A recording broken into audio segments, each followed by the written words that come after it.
Hello guys, welcome to Pakistani reaction. तो कैसे हैं आप सब? उम्मीद है आप सब बढ़िया होंगे, मजे में होंगे, खुश होंगे, आबाद होंगे, बहरहाल आपने मुदस्सिर। हाँ मुबश्शिर। सो गाइस, वीडियो का टाइटल है ऑपरेशन मोहम्मद यूनुस। भारत ने लगाया बांग्लादेश को ठिकाने, मतलब बांग्लादेश को ठिकाने लगाने शुरू कर दिया। ऑपरेशन मोहम्मद यूनुस शुरू कर दिया भारत ने कि मतलब अब बांग्लादेशियों की मतलब खैर नहीं है। तुर्की से निपट लिया, पाकिस्तान से निपट लिया, अब बांग्लादेश की तरफ सीन है। क्या सीन हुआ है सारा कुछ देखते हैं। आरजे रौनक का वीडियो है, काउंटडाउन करते हैं, स्टार्ट। दोस्तों, पाकिस्तान से सो कॉल्ड सीज फायर के सिर्फ 20 दिन के अंदर ही भारत ने मोहम्मद यूनुस का बाजा बजा दिया है। सिर्फ 20 दिनों के अंदर ही भारत ने ऐसे हालात पैदा कर दिए हैं कि बांग्लादेश का आधा बिजनेस खत्म। सिविल सर्वेंट से लेकर टीचर्स तक सड़कों पर आकर यूनुस को हटाने की मांग कर रहे हैं। आर्मी चीफ यूनुस को जल्द ही चुनाव कराने की धमकी दे रहे हैं। भारत से ढूंढ ढूंढ कर बांग्लादेशियों को कान पकड़ पकड़ कर उनके भिखारी मुल्क वापस भेजा जा रहा है। जो तटपुंजिया बांग्लादेश भारत को चिकन नेक की धमकी दे रहा है, आज उसे हिमंता बिस्वा शर्मा के जरिए ये मैसेज भी दे दिया गया कि बेटा हमारी छोड़ो, तुम्हारे बांग्लादेश में तो खुद दो चिकन नेक है, अगर वो टूट गया तो पूरा बांग्लादेश वापस से खत्म। जी हाँ, ये सारी हलचल हुई है सिर्फ 20 दिनों के अंदर, और आज हालात ये है कि ठगों का सरताज मोहम्मद यूनुस कभी भी देश छोड़कर भाग सकता है। तो आखिर क्या किया भारत ने इन 20 दिनों में? ऐसा क्या हुआ कि जो बांग्लादेश भारत को धमकी दे रहा था, उसकी आर्मी खुद यूनुस को धमकी दे रही है? आखिर ऐसा क्या हुआ कि जो बांग्लादेश के लोग साल भर पहले मोहम्मद यूनुस के सत्ता में आने का जश्न मनाने के लिए सड़कों पर आए थे, वही लोग आज उसी यूनुस को हटाने के लिए सड़कों पर आ गए हैं? तो क्या हुआ है, ये पूरी कहानी आज की वीडियो में आपको डिटेल में समझाएंगे। लेकिन उससे पहले आपके फायदे की एक इंपॉर्टेंट बात, लग्जरी कार जब आप रास्ते पे जाते हुए देखते हो तो आपको भी लगता है ना किसी दिन ये अपनी होनी चाहिए। मिल सकती है आपको प्रोबो से। पहली बात तो ये कि प्रोबो एक लीगल स्किल बेस्ड गेम है, बेटिंग ऐप नहीं है। सिस्टम सिंपल है। यहाँ पर आपको अपनी क्रिकेट की नॉलेज से सवालों का हाँ या ना में जवाब देना है। आप देखो, एक सवाल आपको मिलेगा कि क्या पंजाब आज जीतेगी बेंगलुरु के सामने? क्या बेंगलुरु पहले 3 ओवर में 36 है उससे ज्यादा रन बना पाएगी? और सिर्फ कैश ही नहीं, प्रोबो पे चल रहे हैं बड़े give Awez, iPhones, luxury cars, bikes. जितना ज्यादा ट्रेड करोगे उतना ज्यादा जीतने का चांस। 4 करोड़ से ज्यादा यूजर्स अपनी नॉलेज और स्किल से डेली रियल रिवॉर्ड्स कमा रहे हैं। कैटेगरीज बहुत सारी यहाँ पर, पॉलिटिक्स, स्पोर्ट्स, क्रिप्टो, इकोनॉमी, बहुत कुछ। वीडियो के डिस्क्रिप्शन में जो स्पेशल लिंक है उस पर क्लिक करके प्रोबो डाउनलोड करोगे तो साइन अप बोनस भी मिलेगा। इसलिए क्रिकेट के सिर्फ फैन मत बनो, एक्सपर्ट बनो और प्रोबो पर जीतो cash and classy rewards. Video में आगे बढ़ते हैं। तो दोस्तों, एक पुराना जोक है। एक बार एक चूहे और हाथी का आमना सामना होता है। चूहा हाथी से पूछता है कि भाई तू इतना बड़ा है, तेरे एक पूंछ भी है, बता तो सही कि तू है कौन? इस बार हाथी चूहे को जवाब देता है कि भाई मैं हाथी हूं और मुझ में बड़ी ताकत है। इस पर हाथी उससे पूछता है चूहे से कि तू कौन है? तो चूहा जवाब देता है कि भाई हूं तो मैं भी हाथी, मगर आजकल मेरी सेहत थोड़ी कमजोर चल रही है, देखो तुम्हारी तरह मेरी पूंछ भी। ये कहने में मेरे को कोई हर्ज नहीं है कि मोहम्मद यूनुस और बांग्लादेश वही चूहा है जो पता नहीं क्यों खुद को हाथी समझ बैठा है। मगर भारत ने सिर्फ 15 दिन में ही इस चूहे को उसके बिल में बंद कर दिया है। भारत ने सबसे पहले कहा कि बेटा तुम बहुत फुदक रहे हो, कभी चिकन नेक की बात करते हो, कभी भारत की सीमा के पास बांग्लादेश में पुराने हवाई अड्डे को चाइना को देने की बात करते हो, कभी तुम्हारे मच्छर नेता ग्रेटर असम का नक्शा जारी करते हैं, चलो तुमको निपटाते हैं। चलो भाई देखो अब मैं क्या करता हूँ। भारत ने ज्यादा कुछ नहीं किया। सबसे पहले कहा कि तुम लोग अब सड़क के रास्ते कोई सामान नहीं भेजोगे, भेजना है तो समंदर के रास्ते लेकर आओ। साथ ही भारत ने बांग्लादेश से लगने वाला लैंड पोर्ट बंद किया, सी पोर्ट बंद किया, सामान की सप्लाई बंद की, कॉटन सप्लाई की मशीनों की सप्लाई भी बंद कर दी। बस भारत का इतना करना था कि बांग्लादेश का 40% से ज्यादा ट्रेड बंद हो गया। अब ये सारे काम धंधे बंद हुए तो ये समझ में आया कि कमरे में बैठकर मुंह चलाना बहुत सिंपल है, रियलिटी फेस करना बहुत मुश्किल। आप बांग्लादेश में बैठकर टर्की और पाकिस्तान को अपना यार बना लोगे, अमेरिका को अपना नाजायज पप्पा बना लोगे, लेकिन चाचा ये सारी जगहें तो तुम्हारी जगहों से यानी तुम्हारी धरती से हजारों किलोमीटर दूर है। कितना दूर है अमेरिका, कितना दूर है टर्की? तुम्हारा 90% बॉर्डर तो भारत से लगता है। 4000 किलोमीटर का बॉर्डर भारत से शेयर करते हो। तुम्हारा सी पोर्ट भी भारत से लगता है। भारत से ही सामान खरीद और बेचकर तुम्हारा कंगला मुल्क पेट भर रहा है। लेकिन ना, जिस मुल्क ने मजहब की अफीम चाट ली हो उसे ये सब होश की बातें कहां समझ में आती। तो भारत ने कहा ठीक है, करते हैं तुम्हारा प्रबंध, और पोर्ट बंद करते ही हुआ भी वही। आज हालात ये है कि पिछले 1 साल के अंदर बांग्लादेश में होने वाली एफडीआई में 20% की कमी आई है। इन्फ्लेशन 9.5% तक पहुंच गया है और उनका सबसे बड़ा पोर्ट चिटगांव पोर्ट ठप हो गया है। मेरा तो इतना लाइफ खराब हो गया है, इतना लाइफ खराब हो गया है मेरा। लेकिन चचा को ऐसे अकल थोड़ी ना आएगी। ये तो बस ये सोच रहे हैं कि जैसे तैसे जब तक मैं मर नहीं जाता तब तक बांग्लादेश की सत्ता पर कब्जा करके बैठा रहूं। शेख हसीना के जाने के बाद जब पिछले साल अमेरिका ने यूनुसवा के गले में पट्टा डालकर उसे बांग्लादेश की सत्ता पर बिठाया था, तब से ये जोकर बोल रहा था कि मैं देश में पॉलिटिकल सुधार करूंगा, जर्नलिस्टिक फ्रीडम बढ़ाऊंगा, जुडिशरी में सुधार करूंगा। लेकिन ये ग्रोसरी वाले चचा ने इन 10 महीनों में हिंदुओं पर जुल्म करने और कट्टरपंथियों को जेल से निकालने के अलावा और कुछ नहीं किया।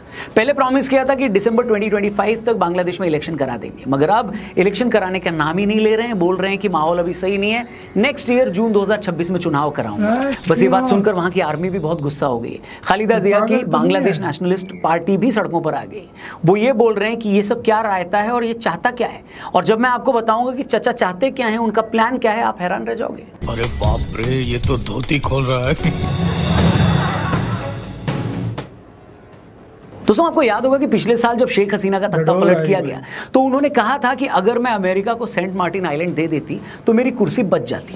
अब आप इस बात को ध्यान से सुनिए, फिर आपको समझ में आएगा कि मोहम्मद यूनुस कितना खतरनाक आदमी है। आपको बता दें, बांग्लादेश के साउथ में सेंट मार्टिन आइलैंड है। ये आइलैंड म्यांमार के बॉर्डर से कुछ किलोमीटर दूर है। दरअसल काफी टाइम से अमेरिका की इस आइलैंड पे नजर है। अमेरिका को लगता है कि अगर बांग्लादेश ये आइलैंड उसे दे दे तो वो इस जगह से पूरे साउथ एशिया में अपना दबदबा बना लेगा। वो इसी जगह से, यानी अमेरिका इसी जगह से चाइना को भी कंट्रोल कर लेगा और इसी जगह से वो भारत पर भी प्रेशर बना लेगा। अब अमेरिका ये आइलैंड कई सालों से लेना चाह रहा है, मगर बांग्लादेश इसके लिए रेडी नहीं हुआ। इसी के चलते शेख हसीना का तख्ता पलट भी करवाया गया। हैरानी की बात यह है कि शेख हसीना का तख्ता पलट करवाने के बाद अमेरिका ने इस जगह पर सीधे मोहम्मद यूनुस को लाकर बिठा दिया, जो कि कई सालों से रह भी अमेरिका में रहा है। अब इन्हीं मादरनी यूनिसवा के भरोसे अमेरिका बांग्लादेश में कई काम करवाना चाह रहा है, जिसमें पहला काम सेंट मार्टिन आइलैंड पर कब्जा करना है और दूसरा काम है बांग्लादेश और म्यांमार के बीच रखाइन कॉरिडोर बनाना। यूनुस काफी टाइम से बोल रहे हैं कि म्यांमार में रोहिंग्यास की हालत खराब है, इसलिए हमें बांग्लादेश से म्यांमार के बीच रखाइन कॉरिडोर बनाना है ताकि हम रोहिंग्यास तक हेल्प पहुंचा सकें। लेकिन इसके पीछे चाल कुछ और है। दरअसल अमेरिका चाहता है कि इस रखाइन कॉरिडोर के चलते वो म्यांमार में अपनी प्रेजेंस बना ले, क्योंकि वहां पर यानी म्यांमार में इस वक्त चाइना का काफी इन्फ्लुएंस है। वो अमेरिका को बर्दाश्त नहीं है, इसलिए यूनुसवा बार बार रखाइन कॉरिडोर की बात कर रहा है। पर फैक्ट ये है दोस्तों कि अमेरिका ऐसा करने के लिए यूनुस को बोल रहा है। खबरें तो यहां तक है कि इस काम के बदले यूनुस को अमेरिका से कई $100 मिलियन भी मिलने की बात चल रही है। ये पैसा यूनुस अपने ग्रामीण बैंक वाले एनजीओ के जरिए ले सकता है। ये दोनों ही बातें बांग्लादेश की आर्मी को भी बर्दाश्त नहीं है। उन्हें लगता है कि अगर हमने कॉरिडोर बना दिया तो म्यांमार से हमारी सिक्योरिटी को थ्रेट हो जाएगा, वहां से बहुत सारे घुसपैठिए आ जाएंगे। यही बात आर्मी सेंट मार्टिन आइलैंड को लेकर भी सोचती है। लेकिन यूनुसवा की खुद की तो कोई औकात है नहीं। जब यूनुस को कुर्सी पर बिठाया अमेरिका की डीप स्टेट ने है तो वही करेगा ना जो अमेरिका चाहेगा। इसलिए ये चाहते हैं कि मुझे 1 साल का टाइम और मिल जाए ताकि मैं अपने बचे खुचे एजेंडे लागू कर दूं, फिर इसके बाद लाखों करोड़ों डॉलर्स लेकर वापस अमेरिका भाग जाऊंगा। बड़ा हरामी हो। इसलिए मैं कहता हूं दोस्तों, चाहे पाकिस्तान हो या बांग्लादेश, चाहे आसिम मुनीर हो या मोहम्मद यूनुस, ये लोग चाहे इस्लाम की कितनी भी बातें क्यों ना कर लें, असल में इन लोगों को सिर्फ खुद की सत्ता से मतलब है। उसी तरह यूनुस भी पिछले 1 साल से भारत के खिलाफ जहर उगल रहे हैं। उनके इसी जहर की वजह से बांग्लादेश में आज काम धंधे चौपट हो गए, महंगाई बढ़ गई है। बांग्लादेश चीन से लेकर जापान तक $1-1 बिलियन के लिए कटोरा फैला रहा है उनके सामने, लेकिन यूनुस को फर्क पड़ा? बिल्कुल नहीं पड़ा। वो तो 1 साल का और एक्सटेंशन लेकर अमेरिका से लाखों डॉलर की रिश्वत लेकर मजे में है। मतलब दोनों ही इस्लाम की बात करते हैं और इन दोनों की वजह से ही इस्लाम को मानने वाले आज मुश्किल में हैं। और ऐसा नहीं कि ये बात बांग्लादेश की आर्मी नहीं समझ रही है। बांग्लादेश की आर्मी को भी पता है कि भारत ने जब 2 दिन में पाकिस्तान का बाजा बजा दिया था तो हमें तो 13 मिनट में खत्म कर देंगे।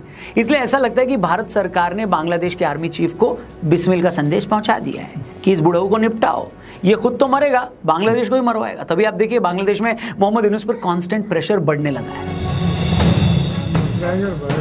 अभी कल ही बांग्लादेश में 1000 सिविल सर्वेंट्स भी सड़कों पर आ गए हैं और उसके पीछे भी यूनुस की मक्कारी है। यूनुस की सरकार दरअसल सिविल सर्वेंट्स को लेकर एक ऑर्डिनेंस ले आई है कि अब से सरकार जब चाहे किसी भी सिविल सर्वेंट को बिना नोटिस दिए हटा सकती है। इसके पीछे बुढ़ऊ की सोच ये है कि जो भी सिविल सर्वेंट शेख हसीना से हमदर्दी रखते हैं या जिनकी बाह मरोड़ना उतना आसान नहीं है, उन्हें हटाया जाए। लेकिन उनकी इस घिनौनी सोच से बांग्लादेश के 18,000 सिविल सर्वेंट्स नाराज हैं। वो सड़कों पर आ गए। इस फैसले के खिलाफ सेक्रेटरीट में प्रदर्शन हुए। इस प्रदर्शन में स्टूडेंट यूनियंस और कई पॉलिटिकल पार्टीज भी शामिल हो गई हैं।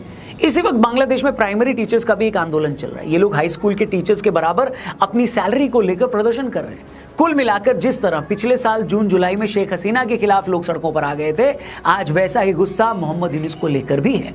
इसी से घबराकर यूनुस फिर से एंटी इंडिया कार्ड खेल रहे हैं। 2 दिन पहले यूनुस ने बांग्लादेश की कुछ पॉलिटिकल पार्टीज के साथ एक मीटिंग की थी। इस मीटिंग के बाद वहां के एक नेता ने स्टेटमेंट दिया कि भारत बांग्लादेश में यूनुस की सरकार को पसंद नहीं करता और वो उसे हटाना चाह रहा है। भारत लगातार बांग्लादेश को कमजोर कर रहा है। और जैसे कि मैंने कहा ना कि अगर चूहे को अपनी पूंछ देखकर ये गलतफहमी हो जाए कि वो हाथी है, तो उसे ये याद दिलाना पड़ता है कि नहीं बाबा, तो चूहा ही है।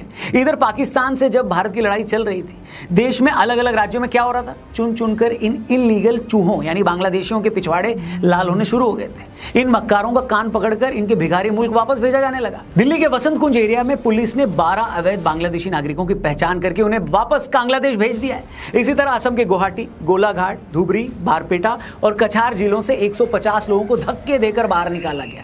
अहमदाबाद क्राइम ब्रांच ने कुछ दिन पहले 15 अवैध बांग्लादेशियों को डिपोर्ट किया। ये लोग फर्जी डॉक्यूमेंट्स के सहारे भारत में रह रहे थे और नाबालिग लड़कियों के साथ सेक्स रैकेट तक चला रहे थे। वहीं महाराष्ट्र एटीएस ने मुंबई, नासिक, अकोला, नांदेड़ और औरंगाबाद से 43 अवैध बांग्लादेशी नागरिकों को गिरफ्तार किया। इनके पास फर्जी आधार कार्ड और वोटर आईडी कार्ड मिले। इसी तरह मध्य प्रदेश के जबलपुर के डुमना एयरपोर्ट के पास एक संदिग्ध बांग्लादेशी नागरिक को गिरफ्तार किया गया। अब इस तरह एक एक अवैध बांग्लादेशी को वापस भेजने से बांग्लादेश की लाल हुई पड़ी है। उनकी सेना भी इससे काफी परेशान है। बांग्लादेश की बॉर्डर फोर्स ने इस पर चूंचा की तो बीएसएफ को गोली तक चलानी पड़ी थी। कुल मिलाकर भारत के इन तेवरों से बांग्लादेश और उनका महालालची ठग यूनुस बहुत परेशान है। उनके पेट में काफी दर्द हो रहा है। 1 साल हो गए इस ठग को बांग्लादेश की कुर्सी पर बैठे। न तो इस दौरान बांग्लादेश में कोई सुधार हुआ है और न ही अमेरिका को कोई एजेंडा लागू हुआ है। ऊपर से भारत ने इनका हुक्का पानी भी बंद कर दिया है। इनके चोरों को कान पकड़ पकड़ कर वापस इनके घर भेजना शुरू कर दिया है। इन सब के चलते हालत ये है कि या तो यूनुसवा किसी अच्छे से गंदे नाले को देखकर उसमें छलांग लगा देगा या रात के अंधेरे में आर्मी ही उनकी सलवार में डंडा डालकर उसे छत पर टांग देगी। माहौल बन चुका है, बस देखना है कि ये सब होता कब है। आप बताओ कमेंट करके क्या लगता है, भारत को बांग्लादेश के साथ क्या सुलूक करना चाहिए? क्या पाकिस्तान की तरह इनको भी 2 रहपट पड़ने चाहिए, या फिर जब तक एक एक बांग्लादेशी जो इलीगल तरीके से भारत में रह रहा है उसे जब तक वापस भेज नहीं दिया जाता तब तक ये रुकना नहीं चाहिए? वैसे आपने भी ऑब्जर्व किया होगा अपने अगल बगल जहां भी जिस भी इलाके में आप रहते हैं, क्या आपको शक है कि कोई बांग्लादेशी वहां गलत तरीके से रह रहा है? तो प्लीज पुलिस को जरूर रिपोर्ट करें। ऐसे के साथ हो यार, वीडियो खत्म। मतलब घेरा फुल तंग कर दिया भारत ने। एक तो यूनुस के गिर्द भी और जो इलीगल भारत में रह रहे हैं उनके गिर्द भी भाई इसका फुल मतलब घेरा है तंग कि कर पहले दिया। इंडिया से निकालेंगे उनको। हाँ इंडिया में जितने भी मतलब इलीगल रह रहे हैं सारा बिल्कुल, जो बिल्कुल, हाँ, बाहर फेंकेंगे। हाँ। और उधर से और भारत ने उनके आर्मी चीफ को बोला कि भाई इसको ठंडा रखो वरना रेस्ट इन पीस हो जाएगा। यूनुस भी भाई नहीं, ये देखो, ये अबे साल से बैठा तू इलेक्शन के लिए साइड पे हट। हाँ भाई, ऑपरेशन सिंदूर के बाद हाँ तुमने देखा होगा 10-15 दिन के अंदर बांग्लादेश में इतनी चेंजिंग्स आई हैं एकदम से कि उधर आर्मी चीफ बोल पड़ा है, हाँ। उधर यूनुस को हटाने की मांग शुरू हो भाई गई है। अब देखो क्या हो गया, भारत भी क्या तो हो फिर गया? पावर रखता है ना। इंडिया भारत ने ने उसको उनको हर तरफ से चौक कर दिया, उसको नुकसान पहुंचा रहा है। ट्रेड लोग खत्म सड़कों कर पे दिया आएगा है, ना, ट्रेड खत्म कर लोग दिया बोलेगा इसकी। ये तो सारा यूनुस की वजह से हो देखो, रहा है। फॉरेन चीज़ इन्वेस्टमेंट नहीं। खत्म हाँ, हो रही है, हाँ। लोन इनको कोई दे नहीं रहा, सही बात है। इलेक्शन ये नहीं करवा रहे, बिल्कुल। उसके बाद हर तरह से इंडियन इनकी जो ट्रेड चल रही थी वो बंद कर दी है, पोर्ट इनकी बंद हो गई है, जनता इनकी सड़कों पर निकल आ रही है, फिर भी यूनुस बैठा हुआ है। भाई अब इसको ठंडा करेगा ना। तो इंडिया ने कहा है कि भाई इसको आर्मी को शायद बोला है कि संभालो वरना फिर हम संभालेंगे तो फिर तुम संभल खुद भी नहीं पाओगे। हाँ। और उसकी आर्मी भी डरती है भारत से, कहीं पहल देगा, बाकी घंटा लगेगा और पहली 17 मिनट कह रहे हैं। हाँ। तो आपकी क्या राय है गाइस, बताना। अपना बहुत ज्यादा ख्याल रखना।